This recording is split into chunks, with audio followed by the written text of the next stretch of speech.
Hey, RetconRaider here. Today's video is dedicated to the Raiders, the fine folks who help make these videos possible.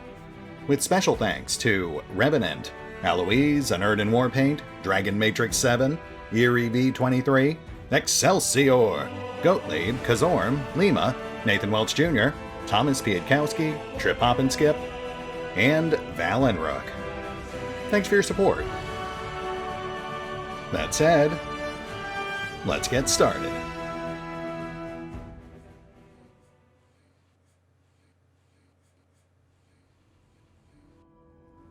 And welcome back to Pathfinder, Wrath of the Righteous, as our quest for stolen valor continues. Though at this point we've hit a pretty major turning point. The primary objective of our quest lies just out of arm's reach beyond a couple of traps, so we just need to line things up and then we'll have come full circle. It'll be a banner day, and then we can start playing for keeps. Sorry, it's been a while, just had to get that out of my system. I'm good now. Let's solve this puzzle, grab the banner, and then go kill Staunton. Otherwise, this was all in vain. Okay, now I'm done.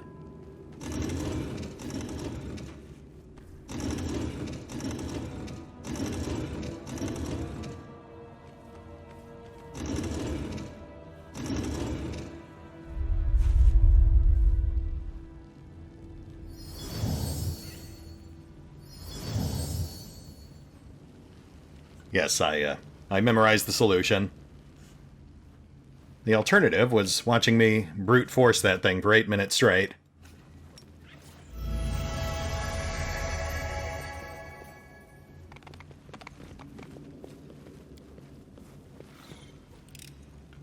I finished here. Is there more? +2 Spear of Evil Outsider Bain. Not a bad backup weapon.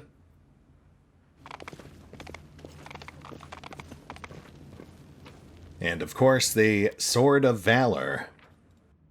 An ancient relic, the banner that Iomedae once carried into battle. After being raised in a visible public place, the Sword of Valor would gain divine powers and bar the demons from using their teleportation abilities. Right, so we are not out of the woods just yet. We need to get this thing hung up somewhere.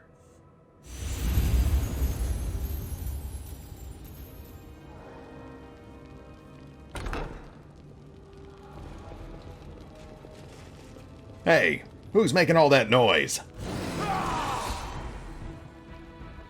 It was me. I did that.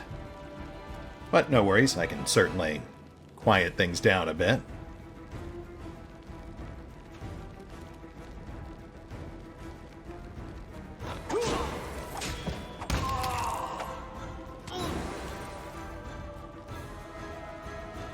Yeah, it's been about a week since I played this game. It is nice to get back to it. I will resist!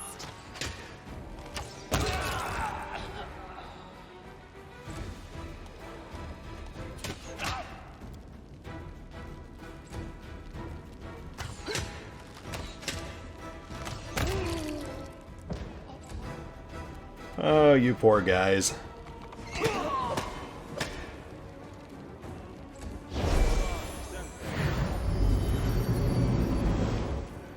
Hey, Nabasu. No level drain, we're good. Though we should probably take that thing down sooner rather than later.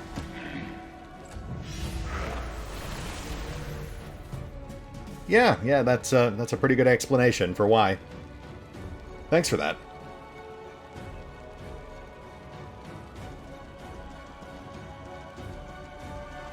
Well, that does make things slightly more problematic, but I think we're okay.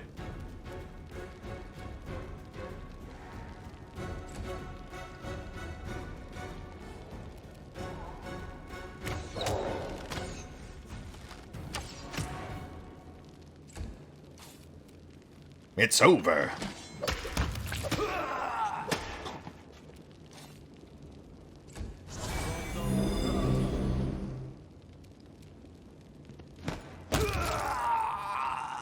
Yikes.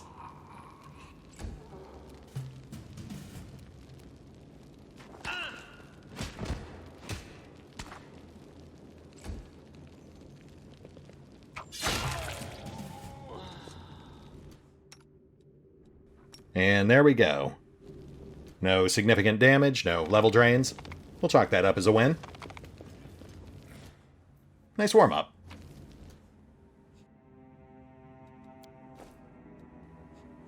Okay, moving on.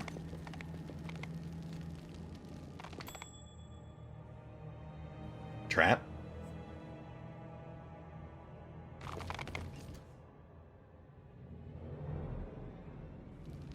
And some skelemen.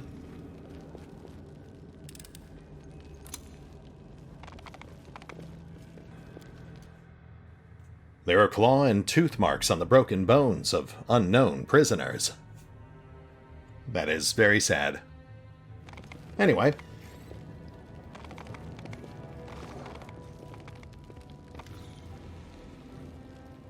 So, that's what it looks like. The famed relic of the Crusades. Did you know that the Church of Iomedae lent it to the Crusaders long ago?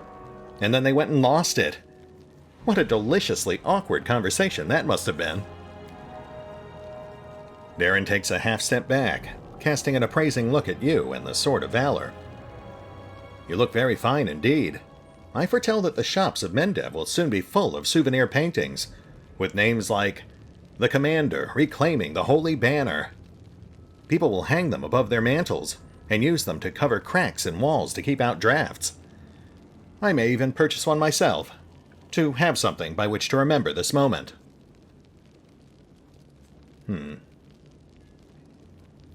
Yeah, can't blame you. I'm gonna look great in all the paintings they're gonna make of me. Only if you live long enough for the artists to paint them. At the present moment, the odds of that appear to be quite high, and this pleases me immensely, for your fate is in some ways intertwined with my own. The velvety timbre of Darren's voice makes this last part sound almost flirtatious. What? No. What? No.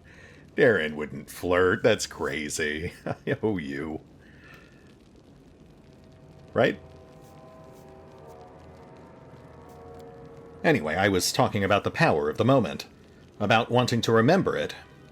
Since the day my sweet cousin tossed me into the middle of this crusade, I felt like I'd been plunged into icy water with my hands tied behind my back. A most loathsome sensation. I am forced to live in conditions to which I am ill-accustomed and ill-suited, risking my life for ideals I consider to be utterly worthless. And I have already missed 3 premieres in the capital's opera season. It's an outrage. Darren stops and drops your gaze for a few moments. And do you know what's the most curious thing of all? Here I stand, looking at you and at this holy wall rug, and I feel that there is nowhere else I'd rather be right now.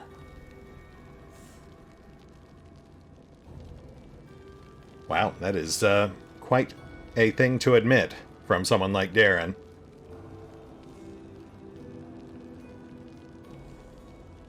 Careful there, D.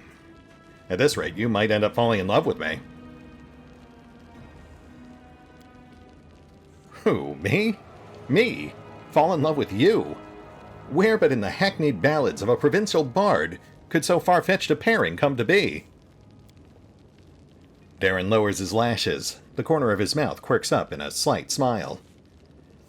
I suppose this conversation has been unbearably long already. But I should have known the first time we met in Canabris what I was getting myself into when I threw in with you. You are the worst thing that's ever happened to me. And the most exciting.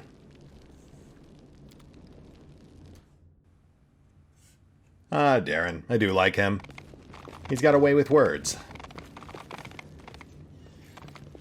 Also, an eldritch god in his brain, but nobody's perfect. That said, I'm not really set on romance paths. I'm just kind of winging it. We'll just see where things go.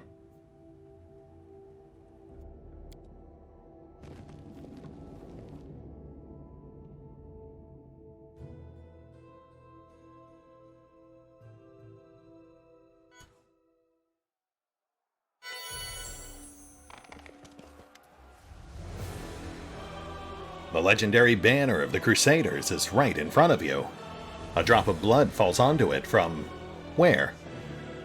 The wound on your chest must have reopened, and is now bleeding again.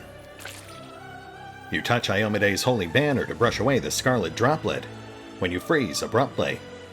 All of a sudden, you are aware of your own powers. You are no longer a grain of sand resisting the countless armies of the Abyss. You are something greater. Like Iomede once rejected her humanity to ascend and gain divinity, you are ready to take the first step on the path to gaining power. But what will your power look like? Well, this is pretty much already settled, but we might as well take a look at our options. Hair on fire. Bugs. Purple. Or Trickster. And yeah, we're gonna go Trickster. At least for now. We do have some other options opening up later that I am still considering. That said, in the short term, we have several new abilities to set here.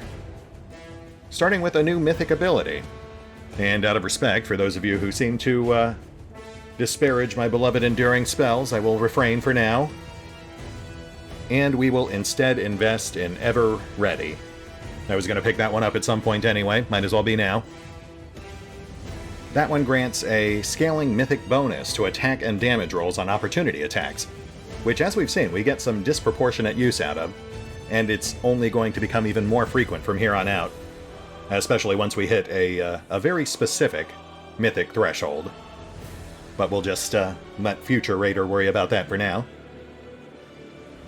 I would like to still invest in Mythic Enduring, but I am content to wait until maybe Mythic rank 5 and 6, or 5 and 7. It won't really matter until we hit level 13 anyway, and that is still a ways off. Aside from that, we're also pulling a scaling series of Mythic Summons, no big deal, and 2 dice of Sneak Attack, which are automatically upgraded to D8 because of our levels in Ninth Master. That is very nice. And Sneak Healing, which is cute, but clearly not something we're built for.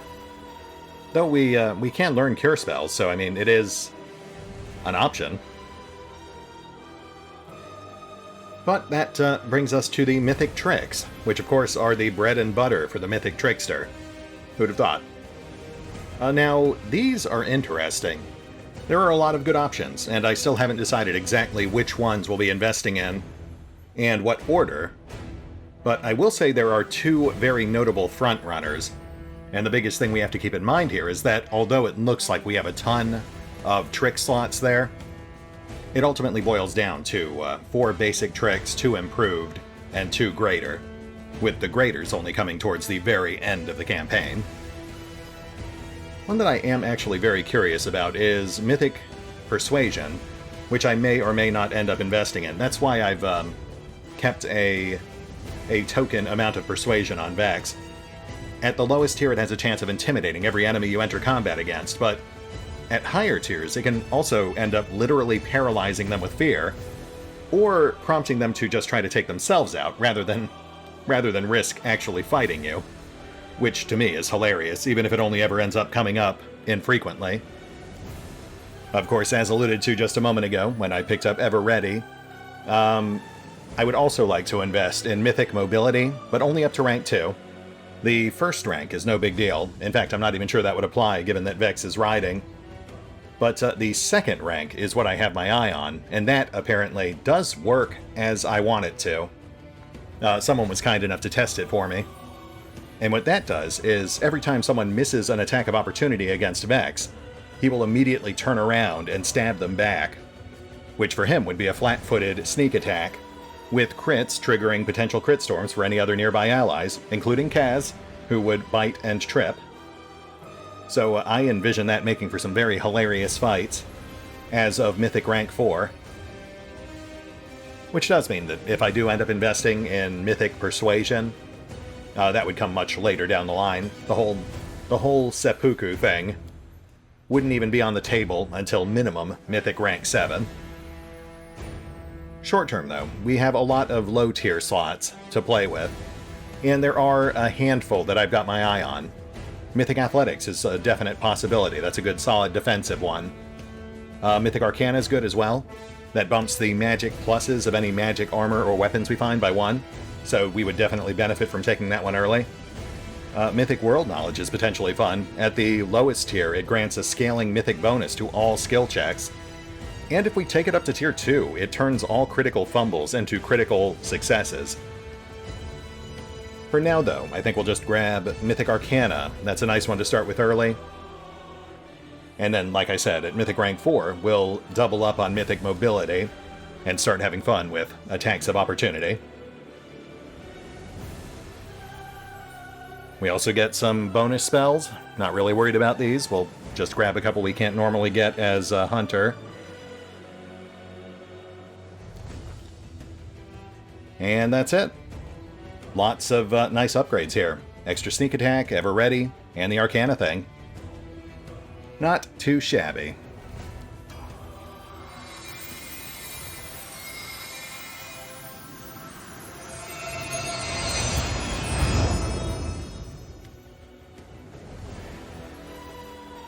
The wound on your chest closes, and the drops of blood spilled on the Sword of Valor burst into transparent flames. A wave of fire rushes out from the blood and across the entire banner, transforming it and emblazoning it with new colors. Power descends upon you, suffusing your mortal body, remaking it in its image. It fills your body up to the brim, breaking bones and tearing muscles, while at the same time healing them. You raise your head, acutely aware that, from here to eternity, you are beyond the reach of the laws and dictates of states, planes, and the universe itself. Jokes are fun. I like a good joke, but turning the crusade into one? I hope it doesn't get to that.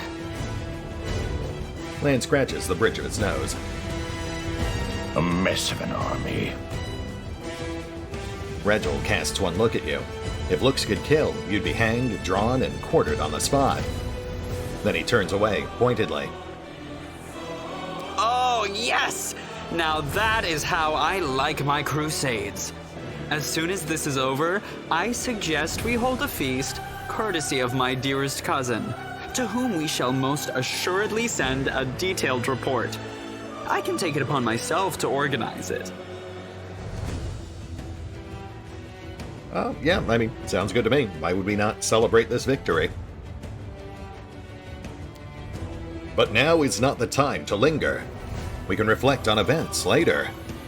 Now is the time to act.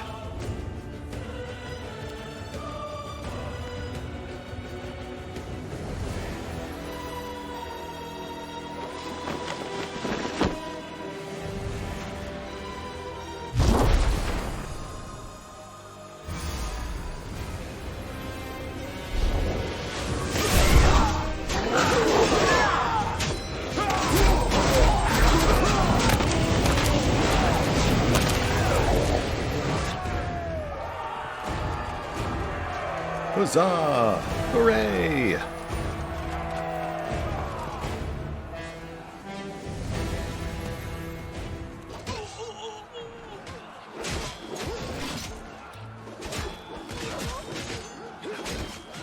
A mortal gnat snaps its jaws at the Lord of Locusts. Milady, this creature is about to die. Shouldn't you? Behold, Ione. Behold the death I saw. You see, Suture?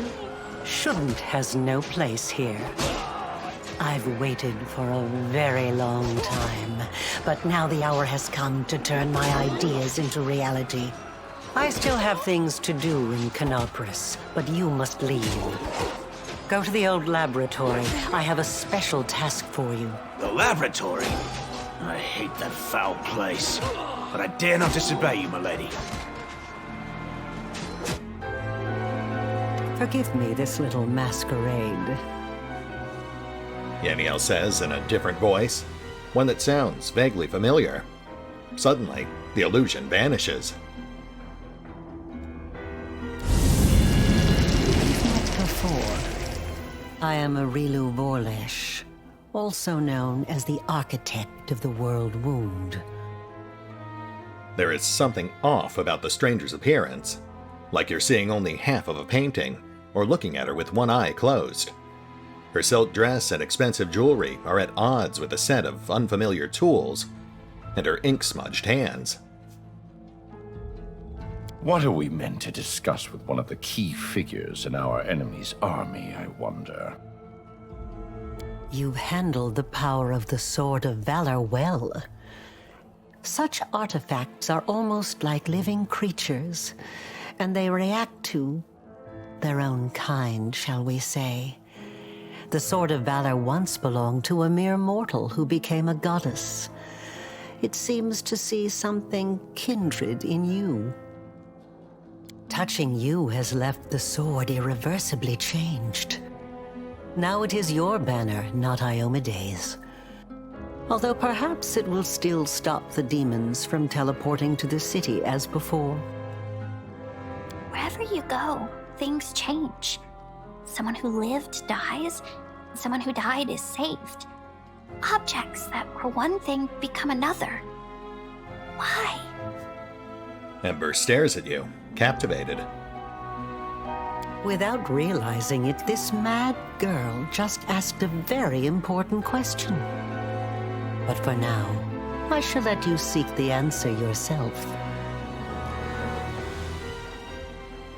Okay, so where's the real Yaniel? The Yaniel you freed from the dungeon was merely a mask.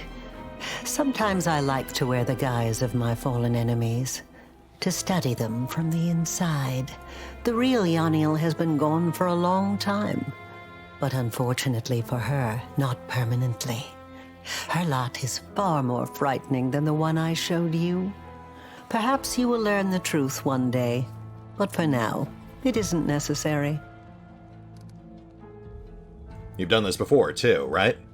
You were at the celebration in Canabris, when I first woke up.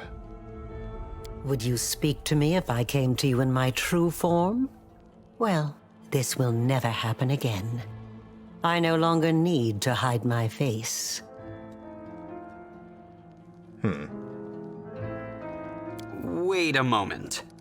You mean to say that on that terrible day in the square, our most honorable prelate, defender of the city against foes from within and without, stood shoulder to shoulder with Arilu Vorlesh herself, and he didn't suspect a thing? Forgive me, but it's just too sublime. Do great villains and deities often gad about in disguise like that? Perhaps we've all shaken the hand of a herald, maybe even Zon Kuthon's, and we didn't even know it. Darren taps his chin as he ponders something.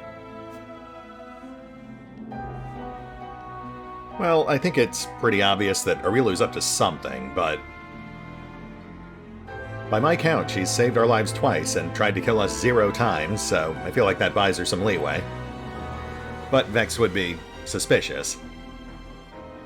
Why do you keep helping me? Don't you work for Discari? You saved me back in Canabris, and now you're helping us retake Dresden? What are you really up to? I'm creating something. Building. Studying how the land lies. Laying the foundation. I am called the Architect for a reason. I'm not asking you to trust me. That would be unforgivably stupid. But I suggest, just suggest, that you search, analyze, think. What happened in old Sarkoris? What is the world wound? What is happening to you? Search for your answers. And for now, farewell. Intriguing. Very intriguing. You know, I'm actually fairly certain it's Arilu that voices the interludes between each act. Like, this is all the story she's telling, and we're just characters in it.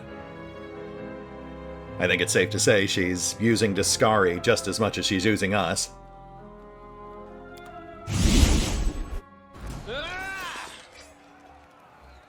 Oh, hey guys. Were you, standing there this whole time? That's awkward.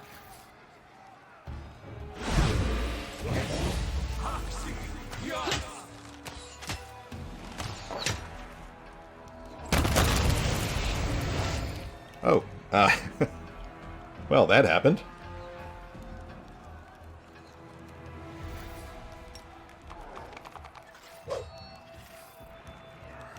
You are nothing before me. Out of my sight!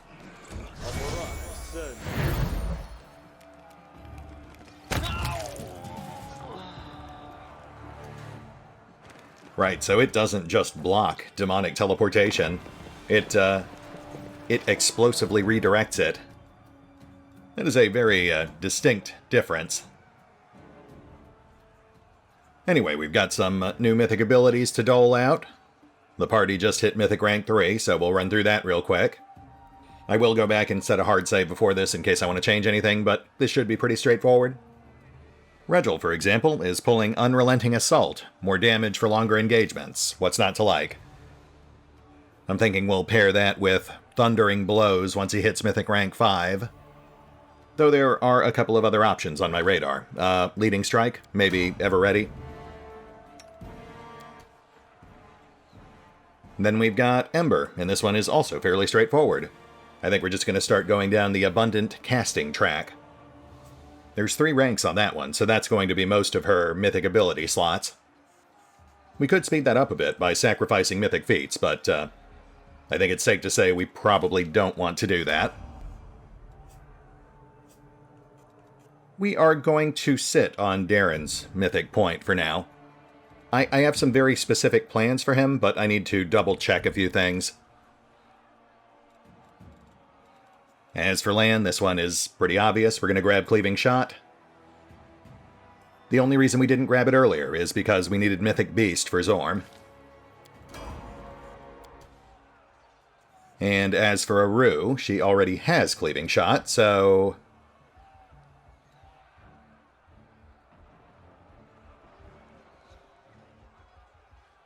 You know what? I'm going to start investing in enduring spells. I've held off this long. I can hold off no longer. I must have my extended duration buffs. But, you know, once we get past Greater Enduring, then we can start sinking slots back into practical combat stuff.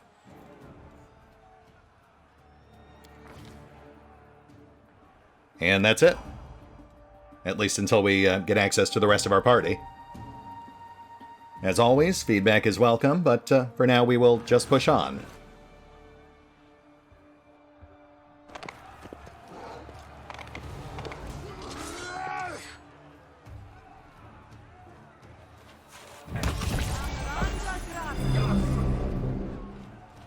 Oh, this is just sad. But fine, I'll kill you. Hey guys, I'll be right with you. You've crossed the wrong mongrel.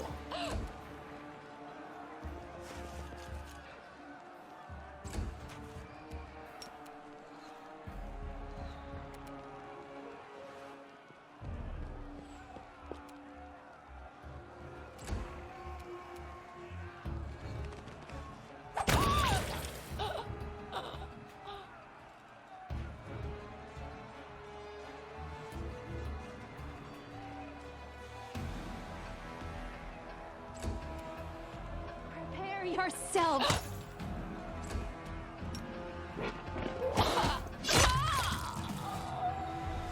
Yeah, you should have probably quit while you were ahead.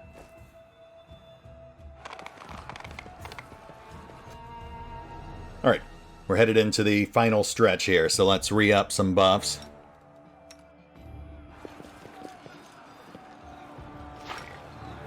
We are getting some decent mileage out of Ember's new Hex. I like that.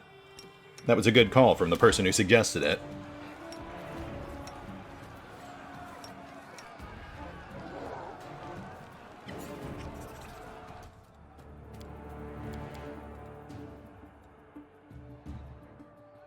We've still got some minor debuffs on us, but I think we can power through this last bit without worrying about those.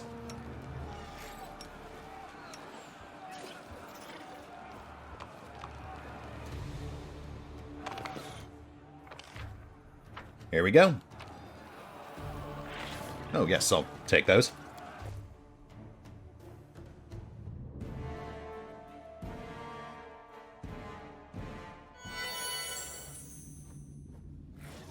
Okay.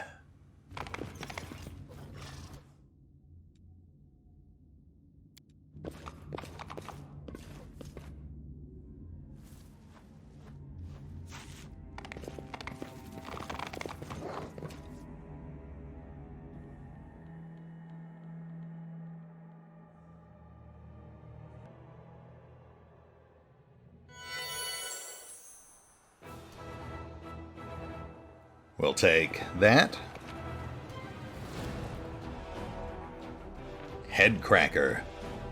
+2 Mithril Light Mace. On the first hit against a new target, the enemy must pass a Fortitude save or become stunned for 1d3 rounds. Extended stun is pretty nice. We might hold on to that for Waljif. Oh, hey there. Caloxis Marauder.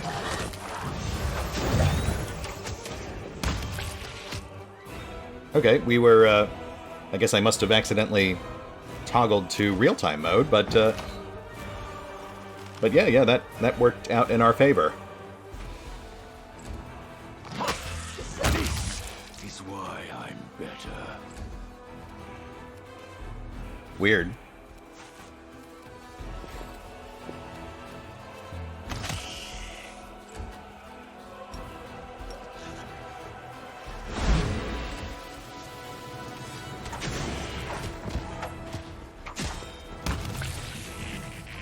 Goodbye.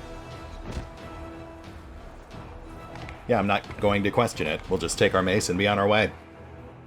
Those guys are high-end casters, so that could have gone a whole lot worse.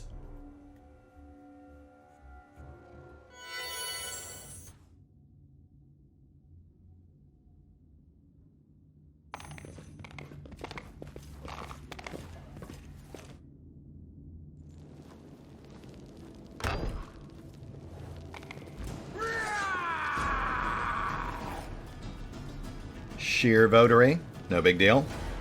You won't survive me. I think those guys are just charge and melee focused.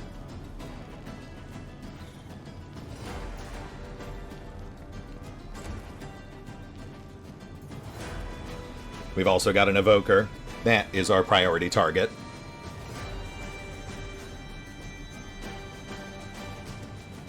Oh, right. Surprise round.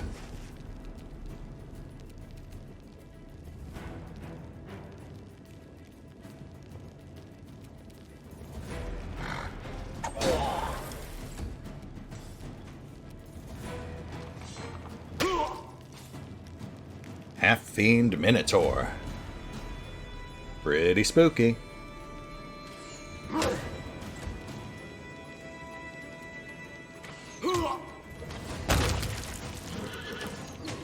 Evoker down.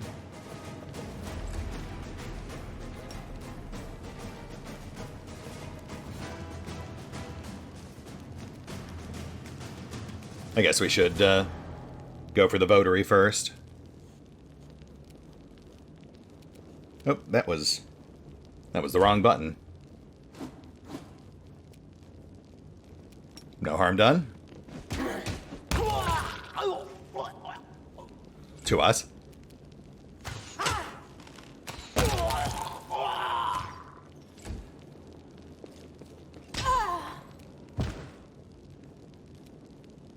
Yeah, so feeling pretty good about Ever Ready too.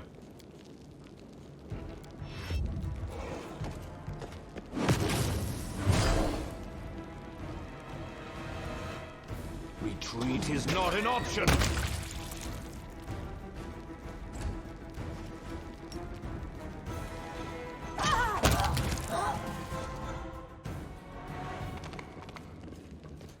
Silly cultists.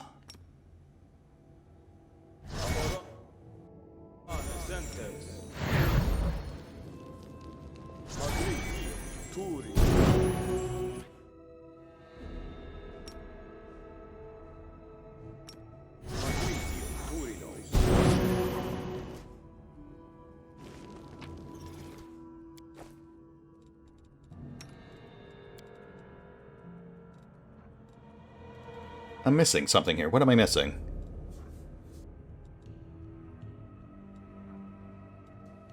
Oh, right. It actively replaced our previous Mythic summoning. In fact, let me go ahead and reshuffle this real quick, just so I remember to actually use some of this stuff.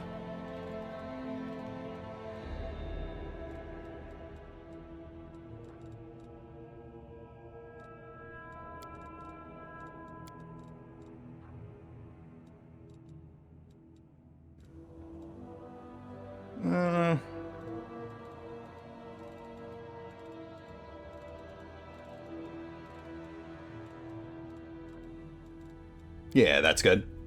Okay, moving on.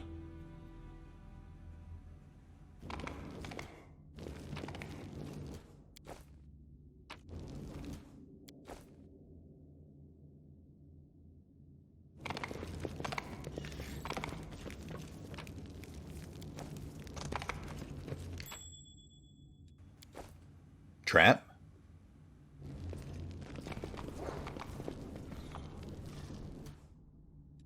You called? We'll have a Rue go in under cover of shadow.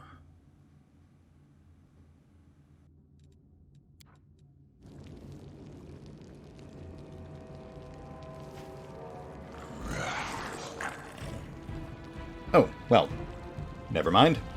Apparently we're fighting.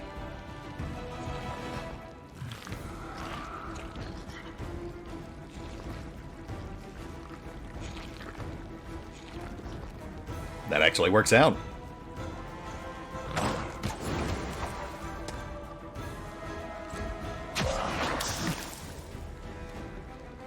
Oh, that hurt. Yeah, that's the one real drawback with how they have raptors implemented. They gave them a free biting trip, but it still provokes, like a normal trip attempt would. Whereas with Kaz, it does not.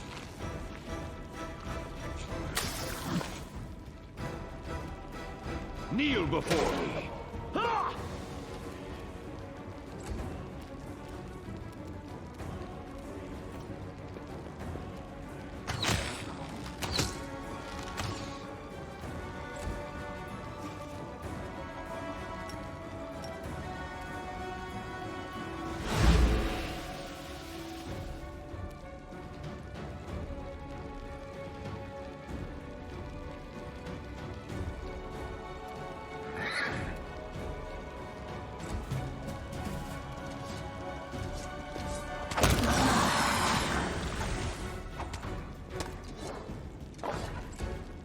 Endure this!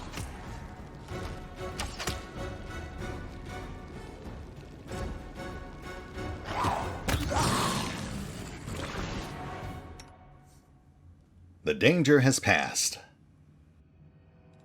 Let's get you patched, Zorm.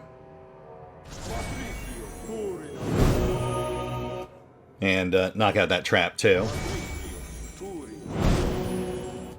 I shall not be swayed from my path. I'm trusting you.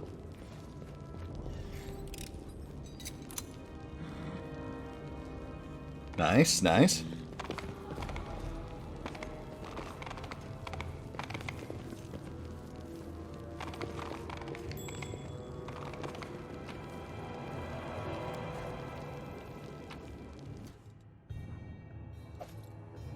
Longsword +1. So that should be affected by Mythic Arcana.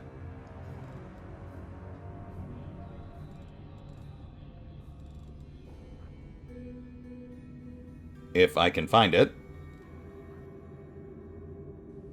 Oh yeah, look at that. The name of the item wasn't updated, but the actual bonus is applied properly. So henceforth, every magic, armor, or weapon we find will have an extra +1. Just a shame we can't apply that retroactively. We'll have to keep an eye out for new kukris.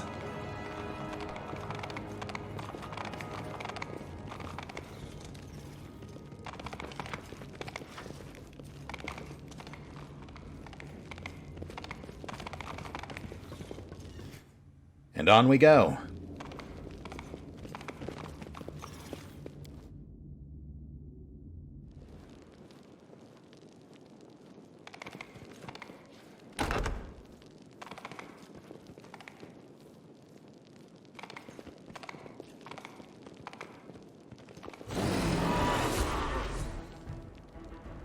Oh no, another Minotaur. What will we do?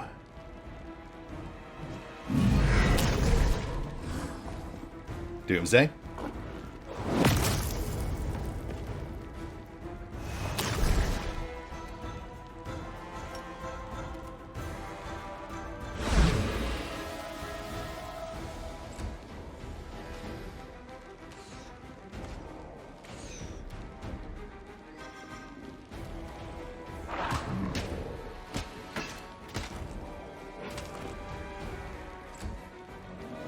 Make every strike count.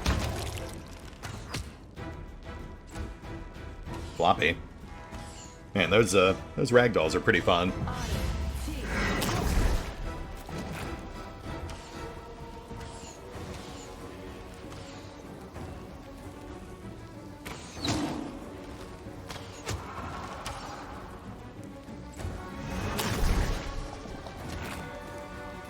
Get out of here.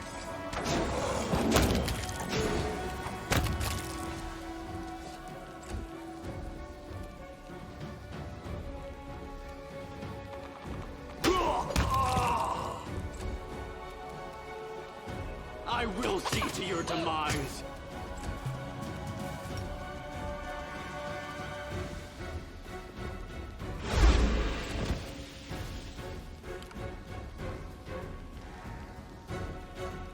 Oh. Okay.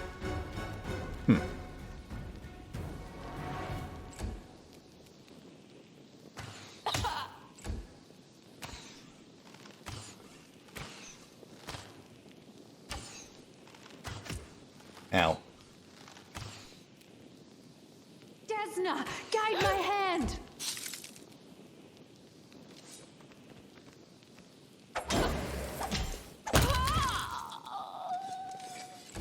This one's mine!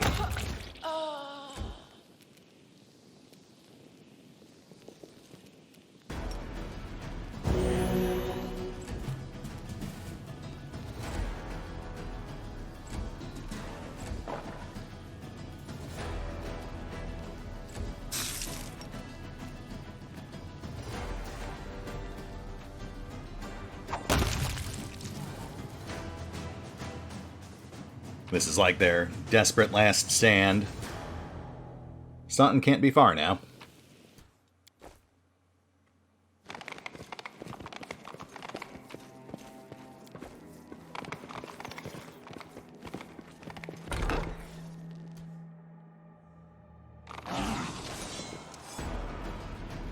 Oh, I'm sorry. Did I interrupt something?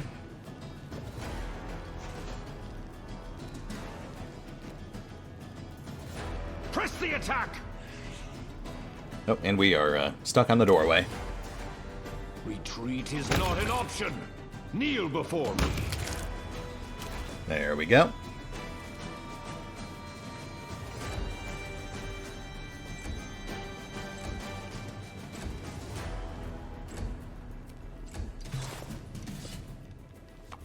They really need to get that door bug fixed, but at least we know how to circumvent it now.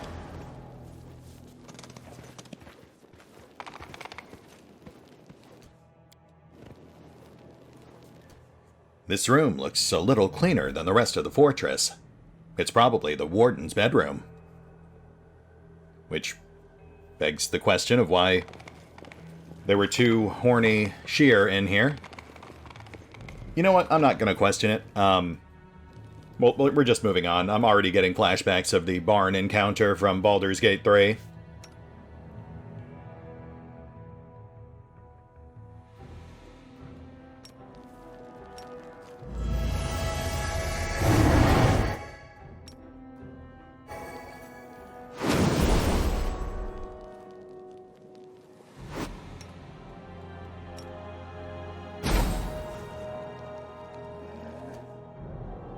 This is probably overkill, but Why not?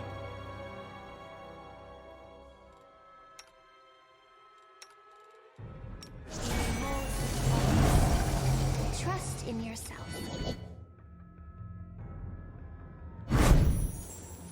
And here we go. Staunton? Monago? Let's run, sweetie. Let's go. Why are you so slow? They're almost here. I'm not going anywhere. The dwarf's cracked voice sounds like rasping, rusty metal. Don't you feel it? He's got that damn rag with him. I can't teleport. He's going to kill us. If he kills us, then so be it. But this is my city, and I will fight for it to the end. And you, my love, you will be with me to the end. Staunton grasps the chin of the demoness, sinking his nails into her tender skin, and pulls her face towards his, kissing her lips quickly before pushing her away. This dwarf is a true knight, and that's why he is beyond saving. A demoness knows how to turn a person's good nature against itself. She did it deliberately, knowing that his sense of honor would be his downfall. I have also done this. Arushale shakes her head, sorrowfully. Who let this mangy rat out of its cage? You made her a member of your party. The succubus whore found a way to betray even the Abyss. And you believe she'll be loyal to you? Monago, my jailer, my torturer. You think I mean to do them harm? That he will suffer if I stand at his side? If that were true, why then would you try so hard to persuade him to cast me out? Hello, Monago. Greetings, Mr. Misery Guts. It's us again. Not your best quips, Lan, but I'm glad to see you trying new material. And, man, I feel bad for Staunton. You know, he hasn't even really made any concerted efforts to kill us. The worst thing he did was save Monago back in the Grey Garrison. And I mean, I guess he did get a bunch of other people killed too, so there's that. Staunton, man, you really gotta own up to your own actions. You keep moaning about how everyone else wronged you. But then you do shit like this. How did you think this was going to end? Of course. I regret nothing. And I'm ready to pay my dues. What about you? Are you ready to pay for everything you've done in the name of your pathetic queen? Well, I mean, considering I've basically done nothing in her name and everything in my own, I'm pretty content with that, yeah? Not everyone here is fighting for Mendev and its queen, fallen paladin. When you crossed to the demon's side, you betrayed all mortal kind. And for that, you must pay. See, Regil gets it. Kind of. So Staunton, man, we finally started retaking ground. Why flip sides now? You have the audacity to ask me that? I fight on this side because the other side didn't give me a chance. Yes, I made a terrible mistake, and Dresden fell to the demons. The queen should have had me hanged. I deserved it. But she found a far worse punishment for me. False mercy. When she spared me that day, she said she wanted to give me a chance to make amends. And I believed her. For 70 years, I've crawled on my knees, shedding my blood for Mendev. Only been spat in the face for it. For 70 years, I watched generations of Crusaders grow old and die, never once changing their tune about Staunton the traitor. What else could I give for my mistake? What more punishment could I suffer? How could I ever deserve forgiveness? And one day, I realized there's nothing I can do. The Queen had doomed me to a lifetime of humiliation. When I grew desperate, I only had two choices. To become my own executioner and carry out the sentence she rescinded that day, or go over to the other side. Put yourself in my place. Imagine yourself in that position. What would you choose? I don't know, I would have hung out with Seela. She seems cool. I don't know. I haven't had a particularly nice time either in the River City. First there was the fire, then there were lots of other things. But I'm not angry at the people. I know they didn't do it out of malice. Oh, girl. I should have followed your example dozens of years ago and found shelter in blissful madness. Maybe a feeble-minded beggar with no name and no memory would have been happier than the condemned traitor Staunton Vain. But now it's too late for that, too. Staunton chuckles sadly. There is a shadow of tenderness in his stern voice. How about you, Monago? You tired of running yet? You have no idea how tired I am of you, mortal. But never mind. Today, we will finally be done with you. Right, Staunton?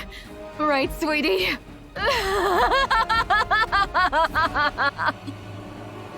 The demon's laugh is shrill and unnatural.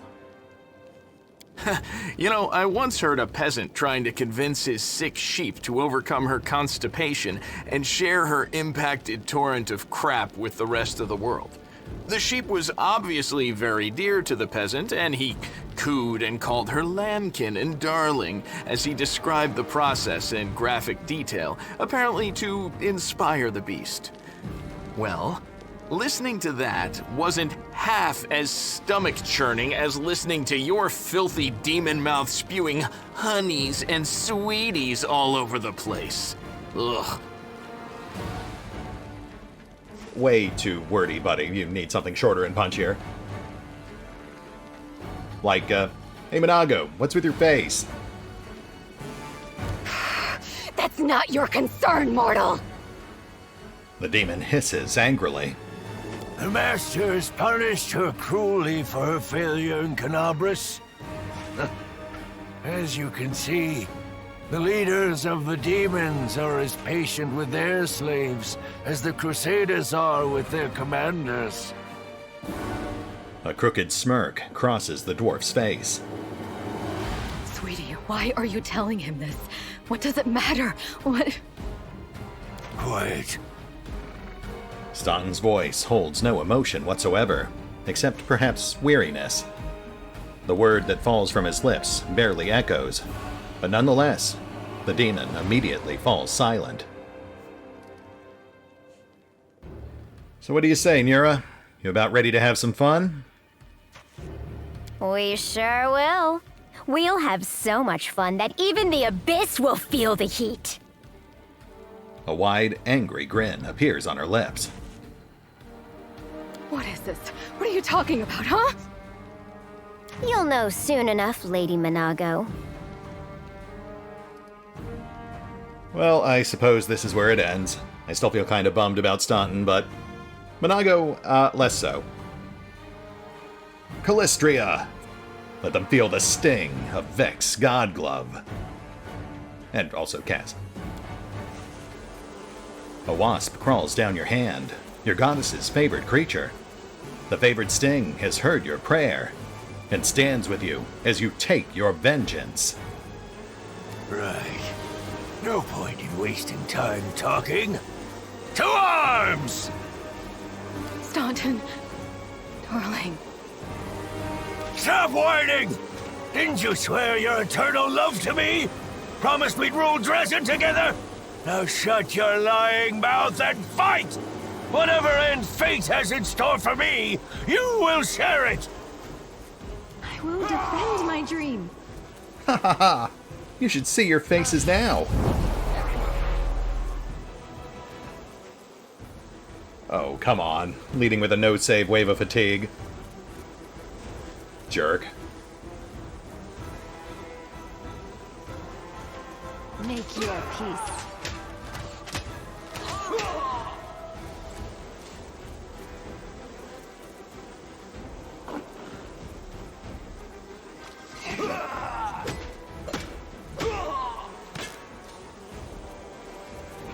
I think we just lost like 8 points of strength.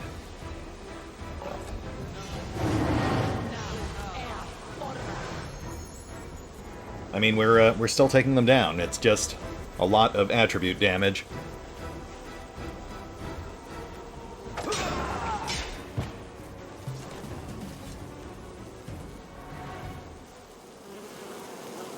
You stubborn ass! You want to die for a heap of rocks? Go ahead. I'm not staying here. There is panic in Minago's blood-splashed face. Her lips are trembling. No, my dear. You are. You will either fight to the bitter end, or I'll break your delicate little neck myself with these very hands. Are you threatening me, my mortal toy? Me? And with what? With the power I gave you. You ungrateful beast! The demon's mouth, trembling with fear, opens wide in a hysterical grin, like a wound on her face.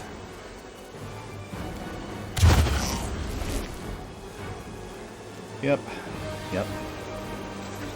Give me back what's mine! Take him, he's yours, and Dresden too! I don't care about this fortress, or this half-wit. Minago stretches out her hand. A crimson spark flies out of Staunton's eyes and plants itself in her palm. Staunton freezes, stunned. He's silently moving his lips, which have turned gray in a flash, like a fish out of water. The demon turns to you. Oh, I grow so tired of you mortals. Your humdrum little passions, your constant squabbling, your incessant accusations and excuses. You treat each other like dirt. Push weaklings like these two into our arms. And then you have the audacity to accuse us. Come on, punish your traitors. I've seen this show countless times. The demon points at Staunton and Neuro. Yeah, I was really thinking we'd start with you. What, are you cutting out early? Have fun with Staunton. You and he have similar ideas about what counts as entertainment. Take your filthy rag. Take your befouled ruins. You can make soup out of this moron for all I care. I've had enough war. We Lily two were created for tenderness and love. Stay away from me with your swords and shields.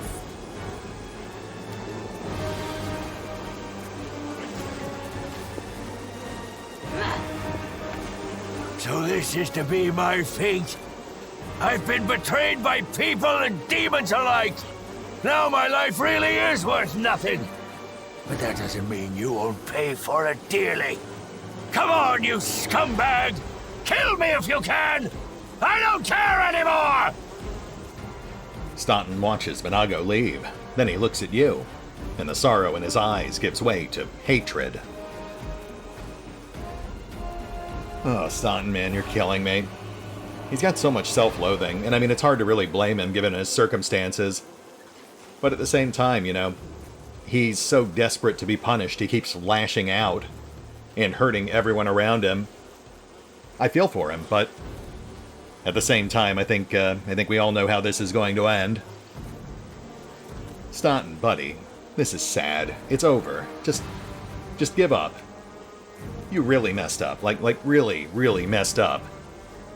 But it doesn't have to go this way. We can figure something out. You really do believe that, don't you?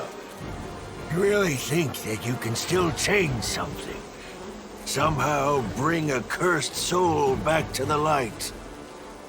The dwarf chuckles sadly, but without ire. I wish I could believe like you do, hope like you, but I know too well there is no hope. I've been dead for a long time. As a matter of fact, the torment of the last few years, I might as well have spent them in the abyss. The only thing you can do for me is finish me off. He shakes his head. Let's get this over with. To arms. Yeah, fair enough. I tried.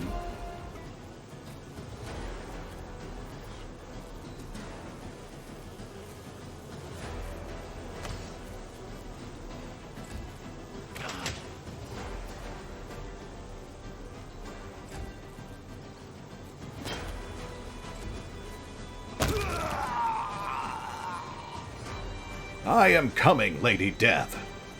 Forgive me for being 70 years late for our date.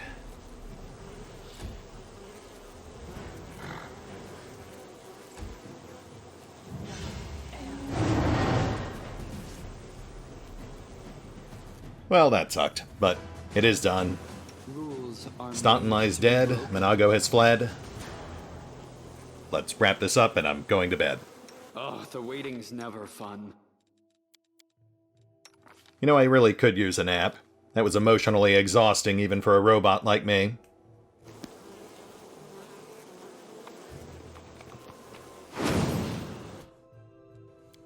On the bright side, we got loot.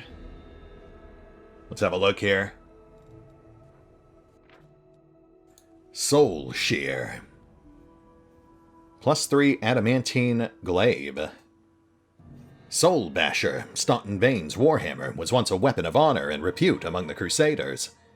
When the Keeper of the Sword of Valor rejected his duty as a paladin and became a double agent, he single-handedly reforged the warhammer into the glaive Soul Shear, a weapon admired by the worshippers of Baphomet. Mistress Minago herself tempered the new blade with the grimmest and most sinister enchantments, and no Crusader would ever dare to reclaim the disgraced weapon. On killing a target, this glaive summons a demon till the end of the fight, which is pretty impressive, but it cannot be used by lawful good characters. Which means the one glaive wielder in our party cannot make use of it. Ah, Staunton, giving us the middle finger from beyond the grave. Good for you, buddy. Carapace. +2 mithril full plate. When an enemy lands a hit on the wearer of this plate, they must pass a reflex savings throw or suffer 1d3 damage to strength. Which does explain quite a bit of what we were seeing there as we tore him down. This heavy armor, adorned with the seal of Discari, was forged for one of the high priests of the Locust Lord's cult. The mere sight of it struck terror into his enemies, but not his allies. Soon after Baphomet's followers captured Dresden, cultists of Discari arrived there and demanded that the city be given over to them. The Templars happily agreed, handing over control of the city to their allies, with all the proper formalities, including a feast at which every Descarite was poisoned. After that, the armor was displayed in Dresden Citadel as a warning to Discari's worshippers, until Minago finally found a knight worthy of wearing it. Not sure we'll get much use out of that secondary ability, but Mithril Plate is Mithril Plate. That'll be a good fit for Regil. And then we got some other generic stuff.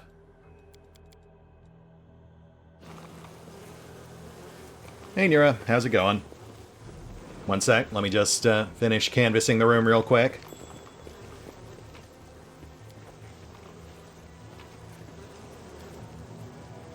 I like that she's just chilling out, playing music to herself.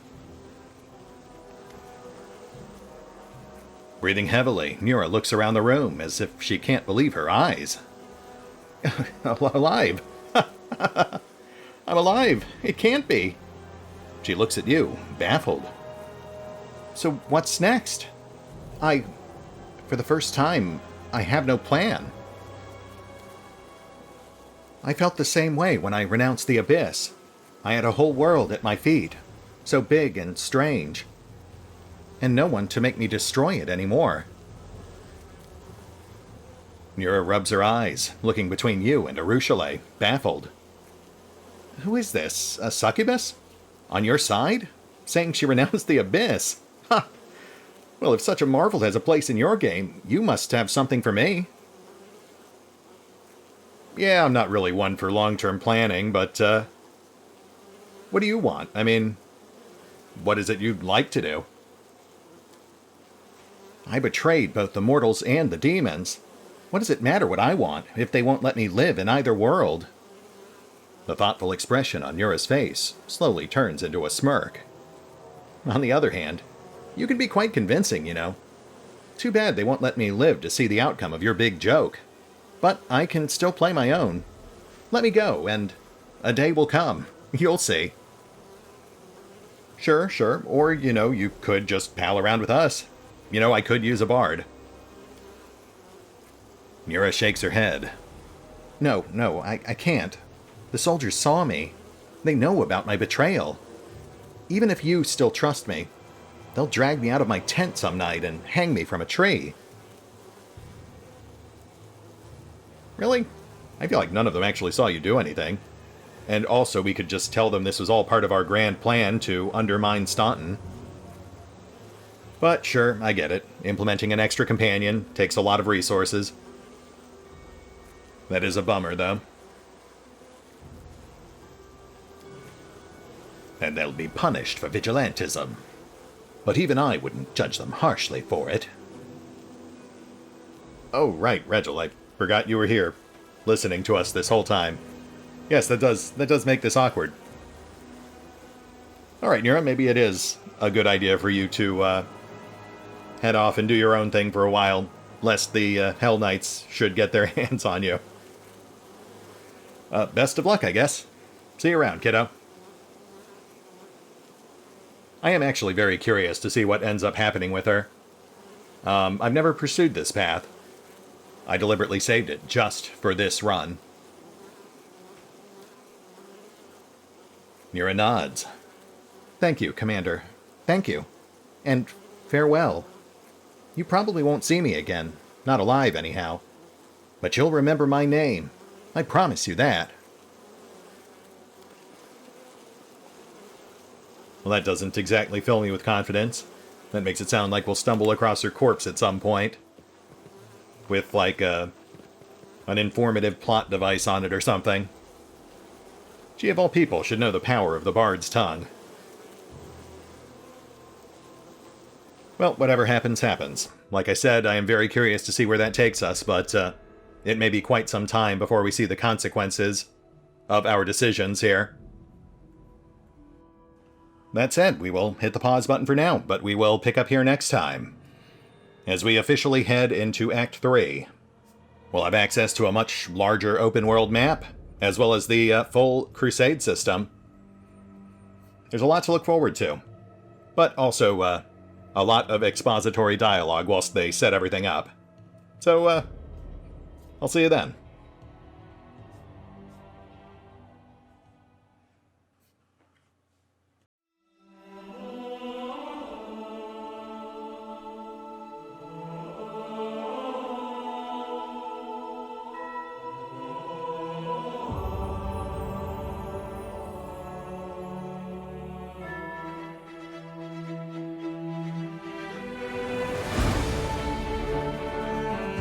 Oh, and remember, although I do love playing Pathfinder, Wrath of the Righteous, you can find out more about the game by visiting the official website, the official social media feeds, or the official store pages. And if you'd like to help support the channel, then feel free to push the buttons that do the things, or maybe even check out the Patreon. As always, links are in the description. We'll have so much fun that even the Abyss will feel the heat.